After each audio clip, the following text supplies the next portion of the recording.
neither left nor right. The 3,000-year flood control drill. So many people try to pin down the China model, left or right, state intervention or market spontaneity, a variant of democracy or centralized efficiency, maybe even just the triumph of an ancient civilization or a technological leap. The reason the debate gets so heated is that we're used to defining China with ready-made Western labels. But if you actually try to tailor this land with any single ideological code, nothing fits. It's either too tight or too short. China's model was never born from awkwardly copying some classic blueprint in a laboratory. It's not a scripture written on paper. It's a large-scale experiment rooted in this soil, caked in mud. The reason it feels neither left nor right, both administrative and market-driven, both democratic and centralized, is that underneath its conceptual code, rigid dogma doesn't run the show.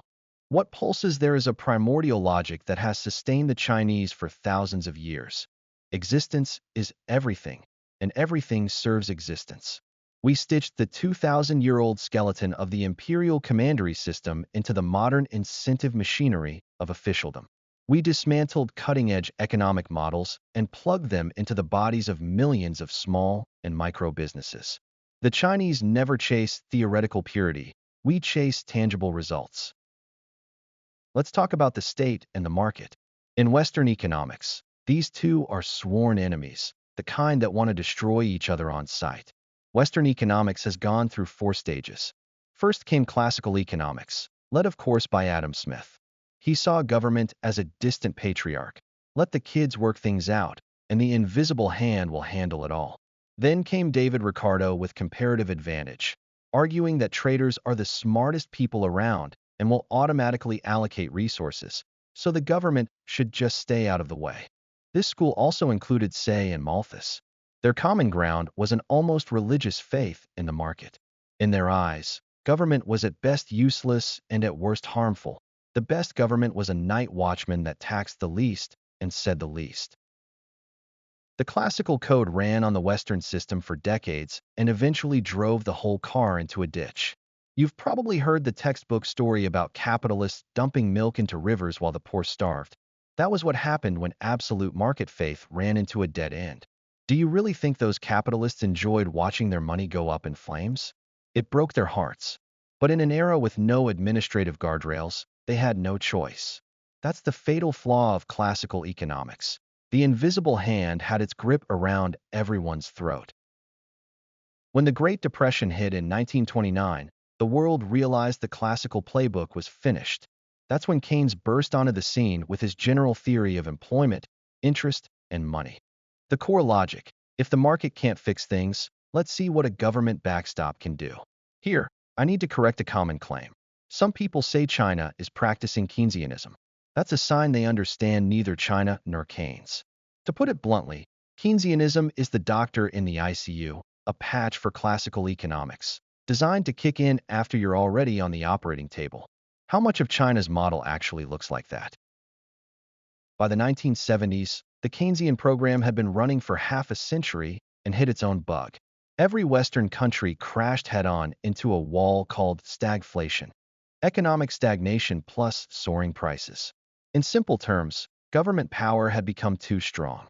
They kept printing money to fund high welfare, and the result was that companies had no incentive to innovate and workers had no incentive to work. State intervention didn't stimulate the economy, it became a brake on it. To be fair, you can't entirely pin this one on Mr. Keynes. A lot of people think Keynesianism just means governments run huge deficits and print money when the economy is bad, and that's it. But they miss the other half. Once the economy recovers, the government is supposed to find every way to pull that liquidity back, to soak up the money it printed. That's called counter-cyclical adjustment. It's a nice idea, but it's classic academic thinking. Now fuse Keynesian theory with Western electoral politics, and you get an unsolvable system error. Can you imagine a politician going to voters and saying, if elected, I'm going to take the long view. I'll cut your benefits, raise your taxes, and make you work more hours? The voters would try to beat him to a pulp. To win votes, politicians can only promise thicker benefits and shorter work weeks. Eventually, you end up in a doom loop. The worse the economy gets, the more money they print. The The more money they print, the worse the economy gets. When the bugs pile up, the system goes on strike, and the economic pendulum starts swinging the other way. This time, Hayek and Friedman stepped up. They championed full privatization, tax cuts, and slashing welfare. Their playbook was later put into practice by Margaret Thatcher and Ronald Reagan, kicking off a global storm of market fundamentalism, and neoliberalism took center stage. But let's not pretend Western economics is as advanced or civilized as its loudest cheerleaders claim. It's basically a pendulum swinging back and forth, or like a baker who keeps adding water when the dough is too dry, then adding flour when it's too sticky. If you ask me, they're about to swing back again soon. Why? Because neoliberalism is running out of road. Just look at the U.S. CHIPS Act and the Inflation Reduction Act. The first uses policy to intervene in the geographic distribution of semiconductor supply chains.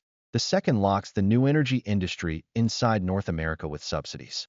That's a direct rebellion against the big market, small government dogma, and it's essentially a turn toward feeling some stones from the other side of the river. Politics is ultimately about how resources are allocated, how they're divided, and who decides. Every school of economics can't escape that foundation. So now let's look at the China model. How does China deal with the tension between state and market? If administrative intervention creates rigidity, then let's try marketization. Starting with the eating from separate kitchens fiscal reform in 1984, China entered a massive phase of government retreating, market advancing. It was a wildly energetic era, but also one of brutal, unchecked growth. Local protectionism, highway bandits, forced fundraising, and organized crime. It was a free-for-all where every kind of player unleashed their own bag of tricks. But that chaos was the necessary pain of breaking out of the old container. Without that chaos, it would have meant the administrative hand still had a death grip on every cell of society. When countless independent economic actors, with no ready-made rules to guide them, chased profit, made exchanges, and took wild risks purely on instinct, resources flowed to where prices and efficiency were higher. The process was riddled with corruption and violence, but you can't deny that price itself is a signal of the market, and at the time, our administrative power hadn't yet learned how to regulate it. Market management and rule of law were both absent. This savage competition eventually culminated in the famous Hainan real estate bubble, which sent the island into a lost decade and left behind countless unfinished buildings. That chaos set off alarms in Beijing, leading to the 1994 tax-sharing reform, and the government grabbed the steering wheel again. Where does China stand today? It's both market and state, or you could say it's neither purely market nor purely administrative. In industries like the internet, new energy, and consumer electronics, Chinese companies compete with a ferocity you rarely see anywhere else. That extreme efficiency, rapid iteration, and ruthless cost-cutting are the product of pure market competition. But behind those companies, the administrative hand is carving out the playing field. Think enormous subsidies for EVs, integrating resources like infrastructure, power grids, and telecoms, and setting up all sorts of industrial funds to backstop firms. The state isn't replacing the market, it's catalyzing and shaping it. You can't call China a pure market because the pricing power for the key factors of production, land, energy, finance, sits in the hands of the state. And those are precisely the ballast stones at the very bottom of a Western market economy. You can't call it a pure command economy either, because the government no longer issues rigid production targets. It guides through incentives. Officials behave more like professional managers running a city than mere issuers of administrative decrees. In the Chinese model, the state and the market are no longer mortal enemies. The state has become a super participant within the market, using its control over foundational resources and financial power to join the game.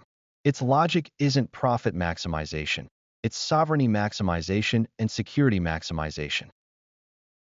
In the China model, even the competition between governments is marketized. You might wonder what that even means.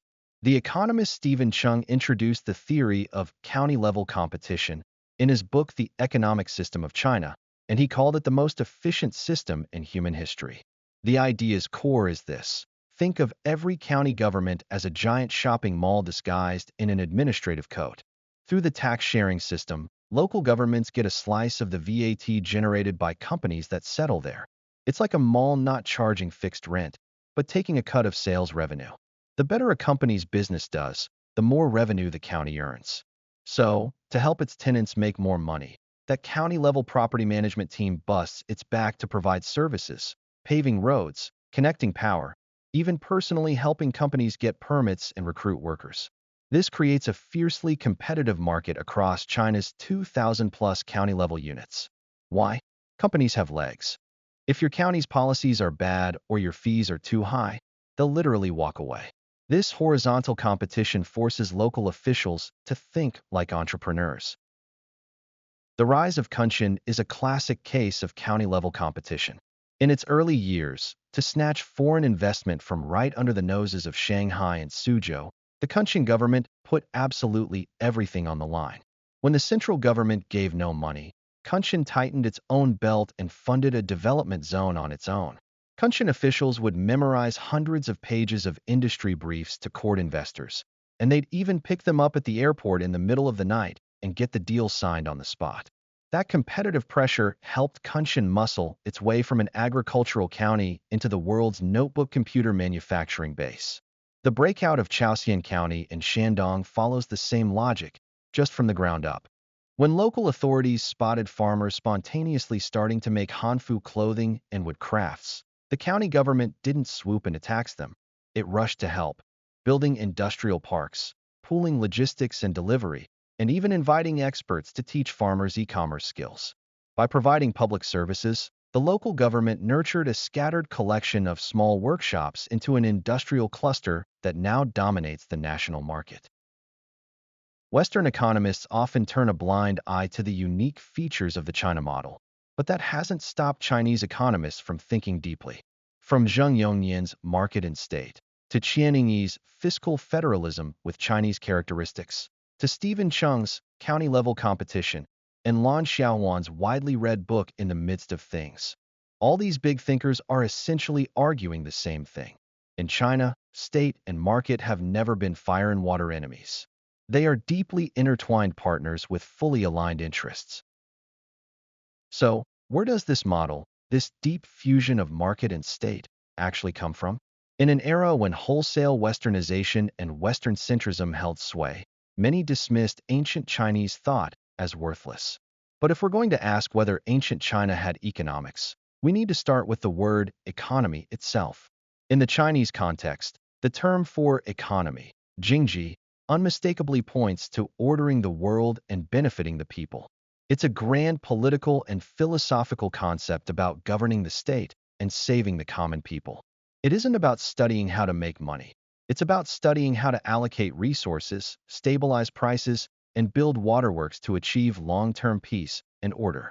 From the very beginning, it has meant the responsibility of the state power to coordinate resources for society. The word we use today for economy, the English term, traces back to the Greek oikonomia, which originally meant household management. Only later did it scale up from the micro-activities of individuals to the national level.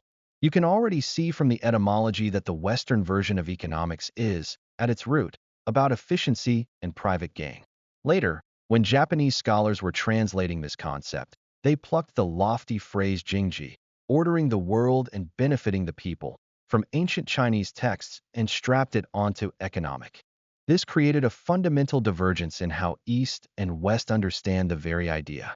When Chinese people say economy, they are fundamentally talking about order and survival, making the pie bigger for the sake of peace.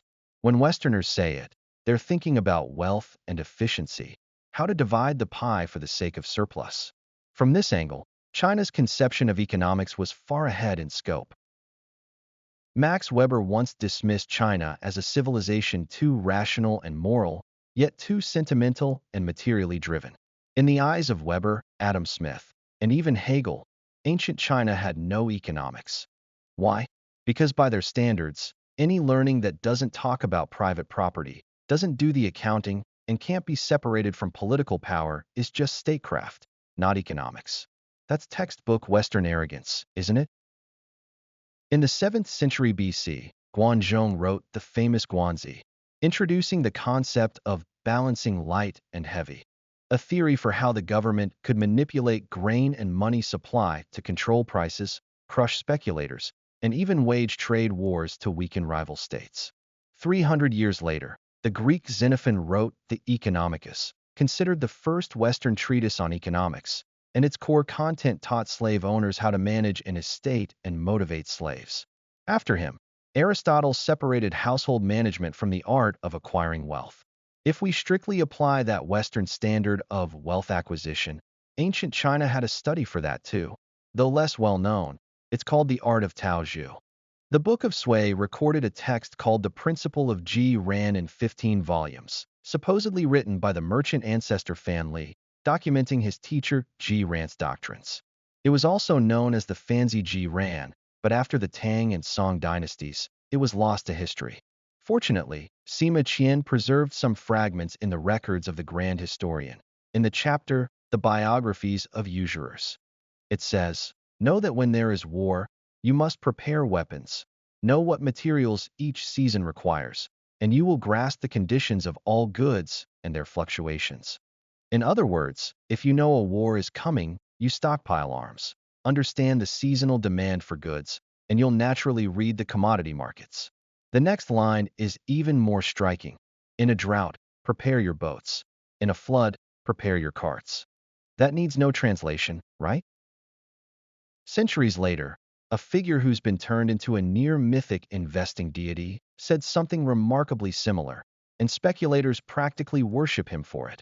Be greedy when others are fearful, and fearful when others are greedy.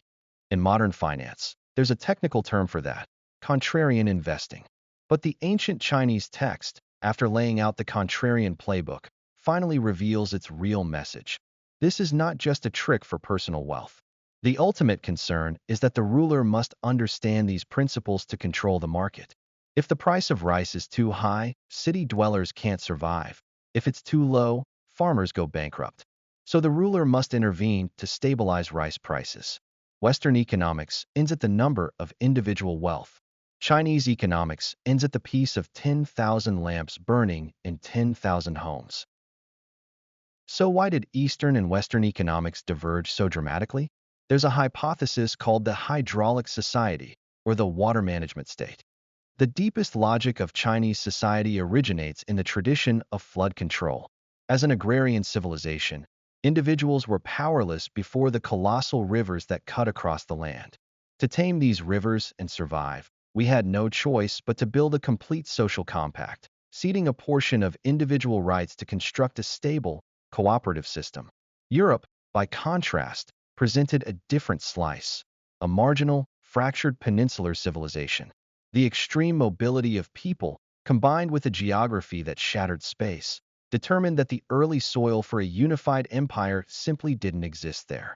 Instead, a survival logic based on the individual and the contract took root. So now we can step back and sum it up. What is the China model? Some call it authoritarian plus market, others state capitalism. But to me, those labels are too shallow. The China model is, at its core, a flood control drill that has been running for 3,000 years. Its left hand holds the art of Tao Zhu, deeply versed in the profit-seeking instinct of, in a drought, prepare your boats. Its right hand holds the heart of ordering the world and benefiting the people, guarding the moral baseline that both the farmer and the merchant should prosper. We don't reject the pursuit of wealth, but we are deeply wary of social collapse caused by only a few getting rich. That's why the administrative force, that super participant, must actively join the market, setting the right course for economic activity, pouring in fuel, and slamming on the brakes at critical moments. The West searches for the perfect market. China searches for a perpetual equilibrium. This model may not be free enough, and it may even suppress individual growth. But in countless moments of danger, this structure, with a greater purpose as ballast and private desire as the engine, is the hardcore guarantee that has kept us, the only unbroken civilization, alive and thriving through the ages.